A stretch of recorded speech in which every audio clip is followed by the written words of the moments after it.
Hello, my name is Ed Soul. I'm the owner here at Beverly Athletic Club. As a new employee, I really want to welcome you to the club, tell you a little bit about myself, about the club, what my expectations are of the club, and how you can help us become a more important player in the community, in the health and wellness of our members, guests, and help drive us forward.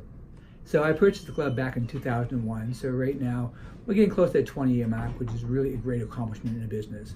When I purchased the club, one reason I'm so proud of it is it was pretty much in bankruptcy. It was losing a lot of money. The building itself, the equipment was all in disrepair, and I would have an opportunity where I could kind of find the club and save it and make it an important part of this community here, which is where I ended up moving to. And it all worked out actually probably better than what I expected.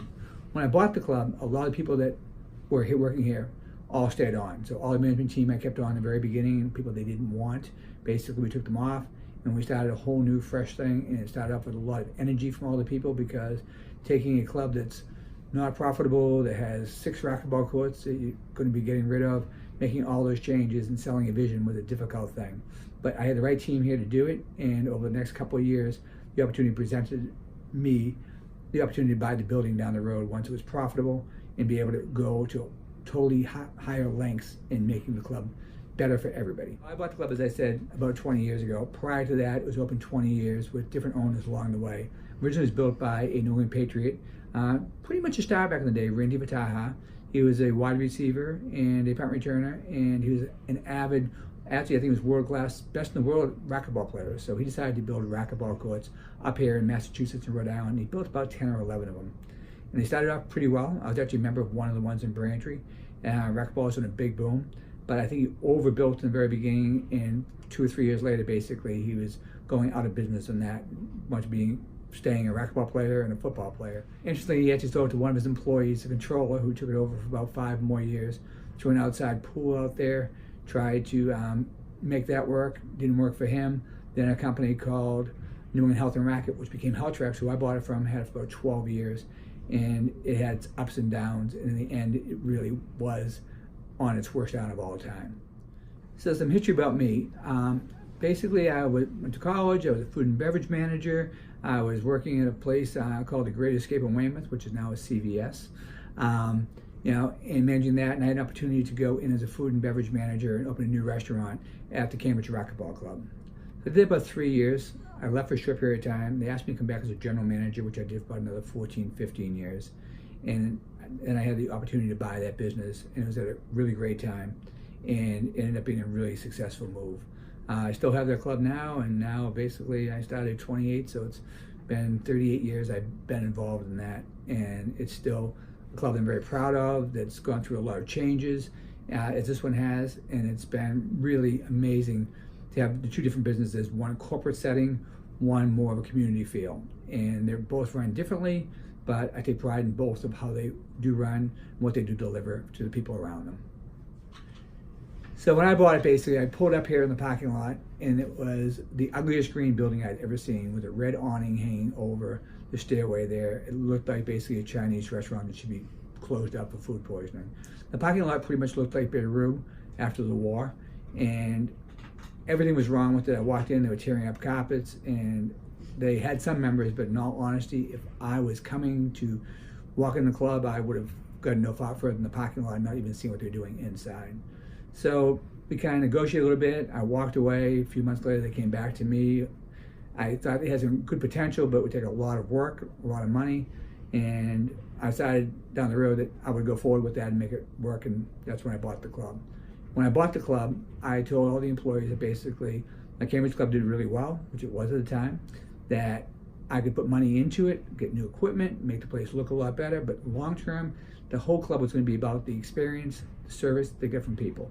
It's really difficult to walk up to someone and say, I'm leaving because a new club just opened down the street, when you absolutely know, respect, and feel a friend of the person that you have to say that to. If you don't build those relationships, though, it's really easy to walk in and say, I'm out of here. So that was pretty much the message we started with, to give really top-class service at a moderate price to people and make sure that we help them achieve what their goals were. On the flip side, it's really easy to walk up to someone and say, you know what, I'm not using the club that much, They had great experience here, and I'm just going to leave because a new club's open down the street. I think it's going to be better. So we had to come up with some goals back then. The goal was to build relationships first, build a great facility, top-notch equipment, stay ahead of the curve as far as new trends coming out, and most important, deliver that over-the-top service at a moderate price, where clubs that I was coming from in Boston were like Sports Club LA, which is now Equinox, things like that. They were charging $180 a month for what I think we could deliver for the same price, because good service shouldn't cost any more than bad service. It's putting the right people in the right places. So in building the club, right from the very beginning, it was like, what do you want to be? What is your niche market? And my thing was, I want to be something for everybody. I want to be the club that anybody can go to, enjoy the experience, kind of feel like part of a community, and people that are different are also the same and have a common bond. But also have enough things that are different that we're going to attract people from all areas. So it's very important to have a very creative, robust group exercise program. It was important to have different amenities in the club, whether it be the pool, the Pilates studios, all those things. Having a salon in there was a help as well. Just having something that would just be something that brings somebody back and forth. Always the most important thing, as I always say, is the service, and it's making people just feel welcome when they come in. But having the things that kind of separates a little bit, like the women's only studio, which was the first thing we did when we bought the club, was because I knew and understood that women wanted a place where they could be. And interestingly, when I put it in, the first questions I got were from the guys like, "Why would you put in a women's only studio? Where's our room?" And my answer was really simple. Well, your room is the fact that if they don't want to be in your room, you really don't want them in there, in all honesty. So you have that treadmill. They're where they want to be. You're happier as well. So it's win-win. And they understood that, and they bought that. And that was a really important part of what kind of got us really going in the very beginning. I think in the beginning I was a little bit reluctant, because when I bought the club, it was like probably the worst run YMCA. There were kids running around here, totally not in programs at all. Parents were taking a spin class, putting the kids in the pool. I was a lifeguard at one point. I believe the parents should be where the kids are, true, versus just having a 16-year-old kid watching over them, basically, and doing that. So we kind of put rules a little bit tighter. Since then, we've actually kept the rules kind of there, but we've really tried to really embrace more of the family market more, improving what we do as far as our youth activity center, our programs, our swim lessons, and that's constantly growing and evolving. We're trying to do that in such a way that doesn't have a negative impact on the people that basically, that are the adults that really are past that age, but they still want to have a place to work out and feel comfortable. So we kind of have rules to kind of make it work so everyone can coexist in a good environment. So we started off that way. First 5 years, it was going really well. And then the thought process, what else can we do here to bring in more income, to bring in more people, to kind of hit different markets? And I actually got a postcard from a gentleman named Kevin McGovern saying, let me refer some patients to him for therapy. And he was way out in Riviera, and I called him, brought him in for a meeting, and said, what makes more sense is for you to set up a business right here. And you rent some space out, we'll do that. So he came in, and he was here for pretty much close to 10 years. Ended up taking a partner on, he left. And the business grew relatively well, not that great, but it was doing okay. And they closed up, and now I had an empty therapy room downstairs, which made no sense.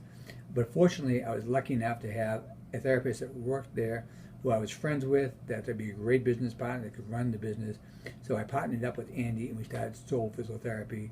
That was back in 2014. So when I came back from Florida, actually at the end of the last season, the one thing I really want to do is add that back for a couple of reasons. The biggest one is because I knew it had changed somewhat, where they had changed the model where registered dietitians were involved, which made the program more credible.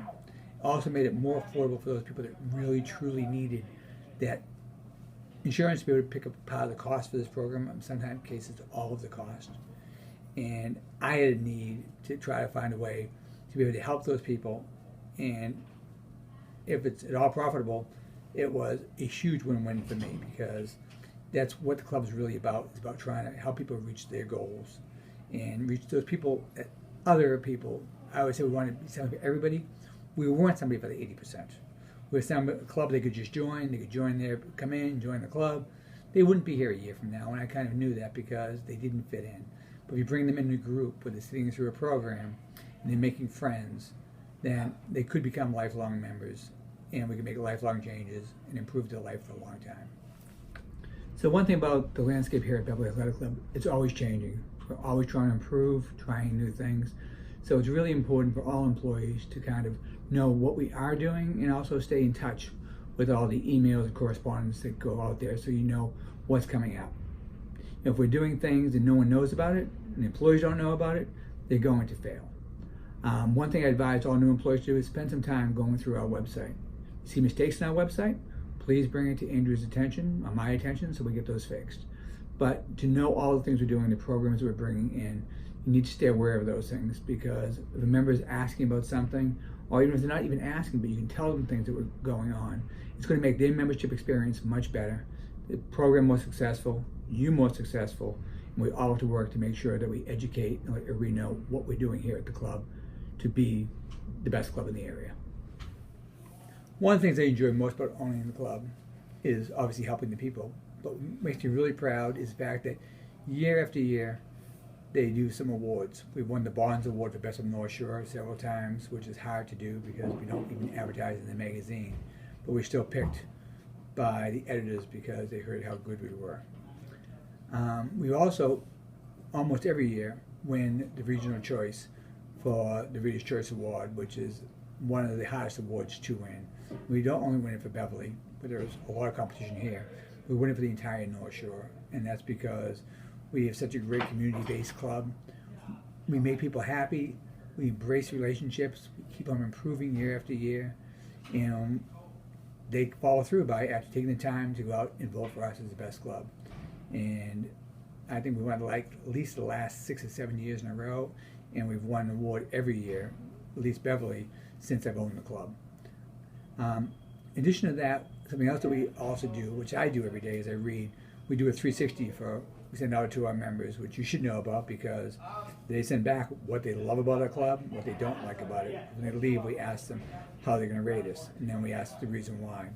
Sometimes you just get a rating, and more often than not, the rating's pretty high. It's a 9 or a 10, which is a very high rating. I mean, they would recommend us to a friend, which is how we get referrals, how we grow the business.